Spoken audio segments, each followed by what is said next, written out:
The major product A B respectively. अच्छा ठीक है, यहाँ पे हमको ये एल्कीन दे रखा हुआ है। पहले एल्कीन को H2SO4 80 डिग्री सेल्सियस है, या तो पहले तुम ये मान लो या तो पहले तुम ये मान लो, कोई फर्क नहीं पड़ता है। अब यहाँ पे ध्यान दो, हमारे पास एल्कीन है इस तरह CH3 CH3, ठीक है। अच्छा क्या एक बात बताओ, यहाँ पे डबल बॉन्ड कैरेक्टर है तो मैं किसी को भी पॉजिटिव किसी को भी नेगेटिव दे दूं? नहीं। अगर मान लो मैं इसको पॉजिटिव दे दूंगा तो ये जो कार्बोकैटायन बनेगा ये 1 डिग्री बनेगा, लेकिन हमको स्टेबलाइज्ड कार्बोकैटायन चाहिए तो यहाँ पे क्या हो जाएगा, 2 डिग्री कार्बोकैटायन हो जाएगा। कुछ समझ आया पक्का अच्छे से? अच्छा तो यहां से हमारे पास क्या आ जाएगा, यहां से मैं बॉन्ड हटाता हूं तो इस कार्बन के ऊपर नेगेटिव आ जाएगा, लेकिन हमारे पास सॉल्यूशन में क्या है H2SO4, तो यहां से इसको मिलेगा H प्लस। अच्छा एक बात बताओ, H2SO4 S double bond O S double bond O OH और यहाँ पे आ गया OH। तो अगर H निकल गया H प्लस के फॉर्म में तो यहाँ पे हमारे क्या बचा, OSO3H, यही फॉर्मूला बचेगा। तो इसका मतलब यहाँ पे हमारे पास क्या आ जाएगा, H यहाँ पे आ जाएगा तो यहाँ पे CH3 हो जाएगा। समझ आ रहा है ना? ये H उठ के कहाँ आ गया, यहाँ पे आ गया। अब ये कार्बन की वैलेंसी खाली है। अभी हम किसकी बात कर रहे हैं बच्चों, अभी हम बात कर रहे हैं यहाँ पे H2SO4 कोल्ड की।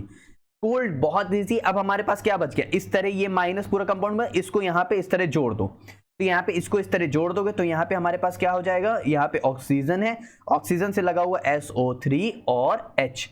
इसको बहुत बच्चों ऐसे भी लिख दिया जाता है OSO2 OH, इसको इस तरह भी लिख दिया जाता है तो कंफ्यूज नहीं होंगे, ठीक है। तो ये हमारे पास कंपाउंड पहला A बन जाता है। अब देखो A ये कहां बन रहा है, कार्बन पे 3 मिथाइल है और OSO3H है। कार्बन पे 3 मिथाइल है, A वाला देखो, कार्बन पे 3 मिथाइल है OSO3H है, कार्बन पे 3 मिथाइल OSO3H। अरे भाई तो यहाँ पे तो हमारे पास ऑप्शन नंबर 2 और ऑप्शन नंबर 3 दोनों में है। तो चलो चेक कर लेते हैं अब क्या भाई आगे है। अब 80 डिग्री सेल्सियस वाला भी निकालना पड़ेगा, तो चलो निकाल लेते हैं। अब मैं काम करूं, मैं इसको हटा दूं, यहां से मैंने इसको हटा दिया, ठीक है, यहां से मैंने इसको हटा दिया। अब यहां पे मैंने ले लिया 80 डिग्री सेल्सियस। देखो बच्चों 80 डिग्री सेल्सियस में भी कार्बोकैटायन तो पहले ऐसे ही बनेगा, लेकिन ये वापस से अपने उसी कंपाउंड के साथ ट्रीट करता है जो हमने रिएक्टेंट लिया होता है। रिएक्टेंट क्या था हमारे पास, carbon double bond carbon carbon carbon. H हम नहीं सेटिस्फाई कर रही है, H हमने छोड़ दिया, तो यहां से ये उसी के साथ रिएक्ट करता है। फिर से हमने क्या किया, हमने ब्रेकिंग किया तो यहाँ पे माइनस आया, यहाँ पे प्लस आया। अब माइनस वाला यहाँ पे जाके अटैच होगा बच्चों, तो माइनस वाला अगर यहाँ पे जाके अटैच होगा तो हमारे पास इस तरह बनेगा कार्बन कार्बन।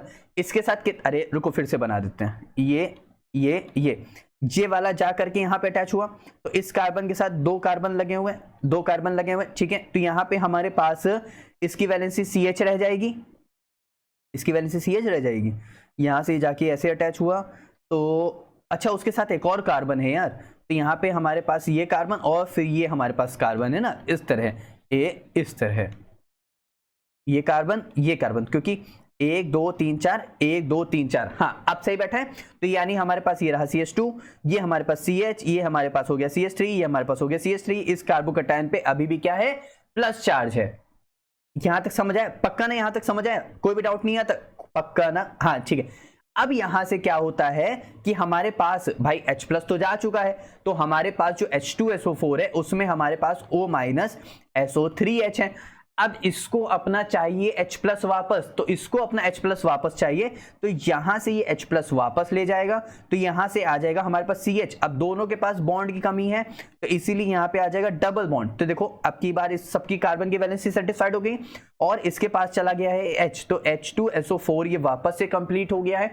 यहाँ पे H प्लस कैसे वर्क कर रहा है, एज अ कैटलिस्ट पहले आया और फिर गया, तो यानी हमारे पास ये पूरा का पूरा कंपाउंड बन जाएगा। एक कार्बन है जिसके साथ 2 मिथाइल 3 मिथाइल ग्रुप है, उसके साथ एक और कार्बन है जिसके साथ डबल बॉन्ड है और उस कार्बन के साथ क्या है, 2 मिथाइल ग्रुप है। तो देखते हैं, एक कार्बन है जिसके साथ 3 मिथाइल ग्रुप हैं, उसके साथ जो डबल बॉन्ड कार्बन उसके साथ 2 मिथाइल ग्रुप, यानी ऑप्शन नंबर 2 मेरे पास क्या हो जाएगा बच्चों, करेक्ट हो जाएगा। कंफ्यूज तो नहीं हुए?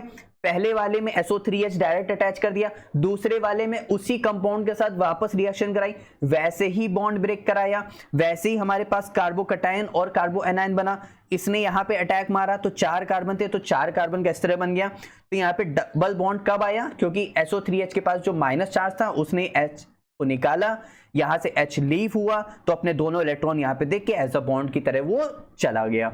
यहां से हमारे पास पूरा ये कंपाउंड B बन गया और इससे पहले वाला जो कंपाउंड था वो A था। तो यहां से हमारे पास ऑप्शन नंबर 2 क्या हो गया बच्चों, करेक्ट हो गया।